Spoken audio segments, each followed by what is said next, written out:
This is the Big O Show. This is the Big O Show. Friday, it is time. Let's talk a little Miami Hurricanes with our guy Manny Navarro. Manny, how you doing? How you feeling on a beautiful Tuesday? I'm feeling great. I just came back from Cali. I mean, great time over there at USC. You and I talked over the weekend, Big O. I mean, you hear the music playing in the background. USC's really pushing hard for me and all those kids from South Florida Express, man. What can I tell So you? now they're recruiting your ass too? You don't hear the song playing, man? I mean, this is What like... is that, bro? Get rid of that song.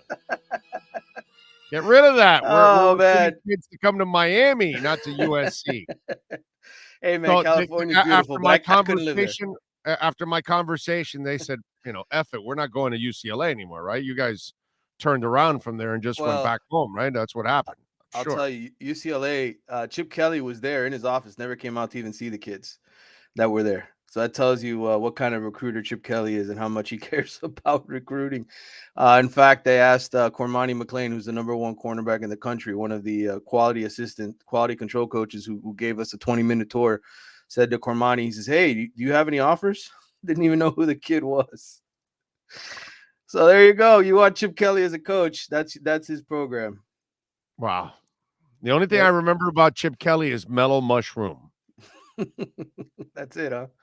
Yeah, because every day my fat ass saw his fat ass at Mellow Mushroom every day at the Senior Bowl. That's where he was at every day. Every day, he and his assistant coaches.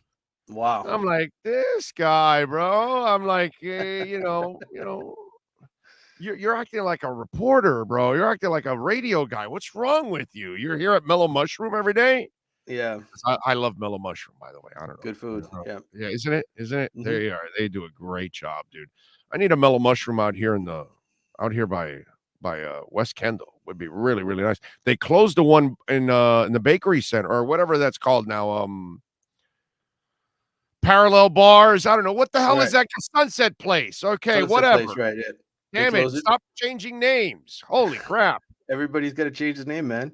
Title sponsors, I guess. Who knows? Cruzan Amphitheater, Sony Amphitheater, Perfect Vodka. I mean, it just doesn't change, dude. Holy crap! It's like that Coral Sky. It's always like a new name every other week over there. It's crazy stuff. All right. So first of all, by the way, pretty cool to see the men's and women's basketball teams. Oh yeah. We'd be remiss if we, I know we talk football most of the time and, basketball and baseball kind of fall by the wayside here, unfortunately, but still a hell of accomplishment for Katie Meyer and for Jimmy Larinaga, man. Yeah, they get in the tournament, and that's what you want every year, right? With these programs is to build that consistency again. I mean, Larinaga had it going pretty good there for a while, and then had that 3-year run where between, kind of getting screwed by the NCAA investigation or whatever, the FBI investigation. And then, Katie's, she's had good players. There's years that they've had great years, and then they get to the tournament, they lose. And then other years where they're fighting to get in the tournament. This year, they had a solid season. Both programs had really solid seasons. You saw from beginning to end. And they're in the tournament, and they got a chance to advance to 32. For Miami, developing consistency year in, year out, getting to the tournament, that's the key to this thing. And if they're ever going to win a championship in those sports, which I think they can, I don't think it's out of the realm of possibility. It just takes getting there every single year so that the recruits, the big time players, want to come here, and you can make a run. Yeah, I don't know if they'll, I don't know if they'll get to it. I think on the basketball side now, baseball's a little harder for them, but on the basketball side now that the stars are gone, right? Now that the stars are now not even staying for a year, now they're going straight to the G League now because they're getting $500,000, right away. Although I don't know if NILs will change that in basketball. I don't know if that'll start to influence it that way in basketball. That would be nice to see if John Ruiz can, force the issue on the basketball side. He tried to get a couple kids in their contract. I think none of them. I think he had offered 3 or 4 kids deals, and I think they turned it down. I don't know why. In terms of current players, I'm saying. So he doesn't have any basketball players. He's got baseball players. And he's got a few golfers and swimmers and things of that nature. But Basketball has yet to sort of enter that realm. I look, it's. I'm not saying, they can't win a championship there. They certainly won an ACC championship. You're good enough to win an ACC championship in men's hoops. You're good enough to win the national title. I just think the consistency factor is what it is. Get there every year, and once you do that, you kind of set the tone for these kids, and you attract big time players. We'll see. I mean, it's hard. It's hard when you're playing hoops and one or two of your key players go down. That could ruin your whole season. This year, though, they've had some pretty good health, both teams. Yeah, no, I'm with you. But without the stars, if you can get the experienced players like Larrañaga's done, because back when they had that deep run, that was the Larkin year. And Shane was like the only real young guy. It was a whole bunch of old guys on that team that helped him get deep. And so that's what I'm saying, that's been the formula for him here as it is. That formula now is stronger than ever in today's college basketball. And that's what actually could put him in that position. Well, I think the transfer portal. I mean, they were using the transfer portal. Think about it. When I first was covering hoops back when Jack McClinton was around and Jimmy Graham was out there with him. I mean, it was transfers. It was getting guys to come in. McClinton, I forgot where he came from, which school it was that he came from, but it was another lower tier FBS program, and they pulled in. They were pulling in guys from their schools. That's really what I think they're in a great position to do every single year is get these older players who have kind of gone through it and come here for their last year to impress. And Jim's had a good track record of developing those guys and getting them to play at a higher level. So yeah, you're right. They don't sign a whole bunch of superstar freshmen. I mean, their best players are usually guys from the portal. Yeah, no, I'm with you. I was actually looking at I was looking for an older phone of mine if I have it here, because I was actually looking for McClinton's number. Because Okay. I haven't talked to him in a while. He's such a good dude, man. Making those bedspreads now and selling them, man. He's got his own little company going there. Yeah, man, and he's such a good person. I was a big Jack McClinton. He used to come on the show all the time. Actually, when he was a player, he developed a relationship with my show, and he would come on all the time. It was actually really cool. He was a nice guy, man. I haven't talked to him in a while. I was looking for his number now so I can send him a message. All right, on the football side, how are we doing, coaching staff? Are we done yet? What's the deal? What's left? Well, I mean, listen, I think from a coaching staff perspective, you have every position taken care of. They announced the Rod Wright hire this week. It's funny now these press releases come so much later than what I was used to, but they finally put out the press release for Rod Wright, who's the defensive ends coach. But as far as adding more guys, I mean, Mario said he's always going to keep looking to see if he can add guys. Right? It's the Alonzo Highsmith one is the one everybody's sort of waiting on. Right? As one as he come on and sort of have his role with the team. We'll see when that gets announced or when that gets finalized. But I wouldn't be shocked if there's more, off the field type people brought in here in the months ahead. But we got a long way to go, man. From here to August and September, and Mario is any little way he can make this program better, he will. All right, recruiting side, anything on the transfer portal news that we should know about, sir? Well, I mean, look, I think they're looking for help. The process continues of analyzing and studying guys in the portal, seeing who becomes available, who might be able to come in here and maybe help at linebacker, provide some experience. I think defensive end, if you can find a pass rusher, another elite pass rusher to add to this roster, you try to do that. Again, we're a week into spring practice. They're off this week. It's spring break this week for the players. So they're all gone. Next week, they'll resume practices with helmets and shoulder pads, the full sort of Monty, so to speak.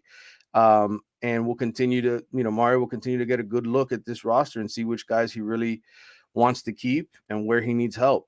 I think the conversations never cease in the transfer portal, right? The kids that are in there, you reach out, you have conversations, you see, you talk about scholarship limitations, those kind of things. Hey, we could take you if this space opens up, etc. So I think all those things are probably happening behind the scenes right now, but nothing as far as imminent, nothing huge on the horizon that I know about. Okay. On this recruiting trip, Talk to us a little bit about the kids that you were with. Tell us about the kids that you were with, because I'm obviously you wrote about the experience there in the Athletic. Yeah, my story will be coming out soon. Sort of a 3-day trip with the South Florida Express 7-on-7 team, and they had seven. Is it a one part thing or multiple parts? Well, I'll have a couple different stories, but the first one Okay. will be sort of a day by day account. But I was with these guys. I mean, they had 12 top 300 players in the country on this trip. Malachi Nelson, who's USC quarterback commitment, he was out there. He met the team out there. He played with them. But I mean, so many great South Florida players. Brandon Innes, who's a 5-star receiver. Carnell Tate, a 5-star out of Bradenton IMG. Hakeem Williams. He's another top 100 player. Nathaniel Joseph is committed to Clemson. So you had these kids that are all top 100 players, all elite kids. Cormani McLean, the number 1 cornerback in the country I've written about before. Tony Mitchell, who's a close childhood friend of his who now lives in Alabama. He flew out to LA and met us there. I mean, just ridiculous amount of talent. 2 of the best cornerbacks, 2 of the top 3 cornerbacks, and you could say 5 of the top, receivers in the country. And it was cool to sort of see just the behind the scenes, man, of how these schools woo them. We went to USC on Friday, and that staff out there, Lincoln Riley, they had everything ready to go, man. They were ready to roll out the red carpet for these kids. They talked to them about NIL for a long time, half an hour presentation. They talked about how USC's quarterback this season is probably going to be the second highest paid person on the team behind Lincoln Riley, who has obviously a gigantic contract. And they were selling the NIL, man. That's such a big deal now. I mean, all of these kids, Brandon and his parents were in that room during the presentation. They had no idea how, not how NIL work, but, just the intricacies of it, the rules, which schools can set up deals easier than others based on state laws. And California is one of those states where, yes, big time income tax, right? Like we talked about on Saturday, Right. but at the same time too, the laws allow the school to be much more involved in the process with NIL. And so their players are going to make a boatload of money this year out in LA, one of the best media markets in the country. So that's very attractive for those guys. And the kids, all their ears perked up when, talking about NIL. They're all interested in it. They're all looking to make money. So I think, when Mario gets his chance to host these kids, and he did in January before he had his staff complete, this team went down there in the 3rd or 4th week of January during the Elite Prospect Day. He'll probably get a few of them back on in the summertime for official visits. But I think, you can take a page out of Lincoln Riley. His staff was just, I mean, between the photo shoots with the Heisman trophies on the ground, the, just sort of waiting on these kids hand and foot every second. Do you want a water? Do you need this? Do you need that?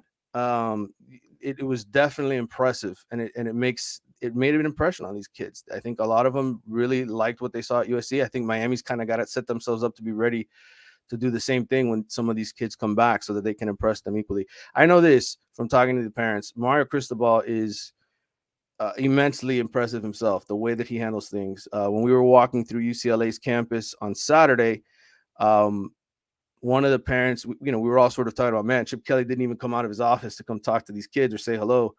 And one of the parents remarked, he said, yeah, if this was Mario Cristobal, he'd be at the front of the line leading all of us through the school tour, because they know that's the kind of guy he is. And so I think Miami has a big power broker in this recruiting game in Mario Cristobal, no doubt. But, if you're going to get the best players in the country to come to your school, you got to put on a show that like USC did, I think, to impress those kind of kids. By the way, tell me a little bit about Hunter Osborne, the defensive end from Alabama that Miami is now apparently in the mix. What can you tell me about Hunter Osborne? I don't have a full scouting report on him. I gotta look into him to give you a better answer on that. But I told you, pass rusher, right? I mean, that's a need. I watched those guys at practice last week. Cyrus Moss, who I know you're a big fan of Cyrus Moss, very skinny legs, looks like he needs to put on weight. Jafari Harvey and those guys. I think you look at Jafari's production last year, not good enough. Nigel Lee Kelly, another high school kid who they brought in. I like his game, but he was coming off of surgery, not really participating this spring. So you look for that elite pass rusher. If you can get a guy like that that can come in and help contribute, that's what they need. So Hunter Osborne, I don't have a full scouting report myself. I haven't watched film on him. I know the name is out there, but I don't know how close they are to really getting him or not yet. But if he's going to come here, I mean, Miami will happily take a pass rusher, as I said. Well, apparently he's one of those 4-star guys, so we'll see. But he's highly touted, and a lot of people want him. And all of a sudden, Miami is in the mix. I read that, so I was like, all right, we got to ask Manny about that one. All right, good stuff. What are you working on the Athletic besides the story with all the kids you went with?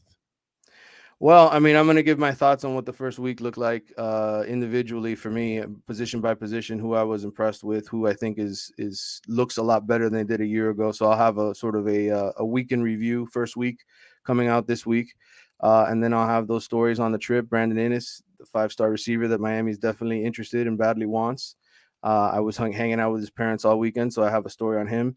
And then I'm going on vacation, man, on Friday. I'm taking the kids to St. Augustine. Yeah, I know. I'm going to take them to Disney World and all that. So I'll be around. I'll be paying attention to what happens when Miami is practicing next week, but I'm not going to be here physically in person. I'll see the interviews. I'll talk to my people at UM. Disney and St. Augustine? Both, yeah. My parents are moving into their house in St. Augustine. I'm helping my parents move into the house, and then we're taking them to Disney halfway through the trip. So nice. We'll be gone. We'll be gone for about 10 days. So, all right. So some fun within the suffering for the kids. Yes, correct. Yep. Because the moving part, they want nothing to do with that, bro. They just want fun. They'll be hanging out with their cousin, causing mischief while I'm moving furniture for my 60-year-old parents who can't do it themselves. Me and my brother will be out there doing all that stuff, all that fun stuff. You're a stud. All right, good stuff there. And by the way, if you want to, punish your kids, all right, just go get a little, fountain of youth water, and just say, hey, you can stay in line, or I'll make you drink this, and that's it. They'll never do anything again. They'll never do it again. Yeah, I don't want. Dad, don't give me the sewer. Don't give me the sewer water, Dad, please. Exactly. Fountain of youth sewer water. Exactly. That's it. All right, my brother. Appreciate you as always. We will catch up later in the week. All right, brother. See you. You got it. The great Manny Navarro talking little Canes, baby.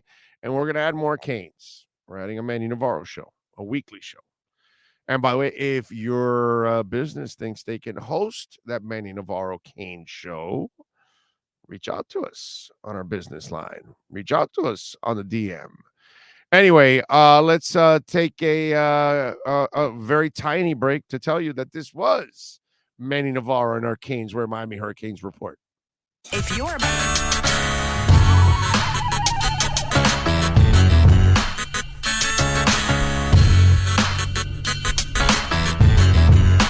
This is the Big O Show. This is the Big O Show.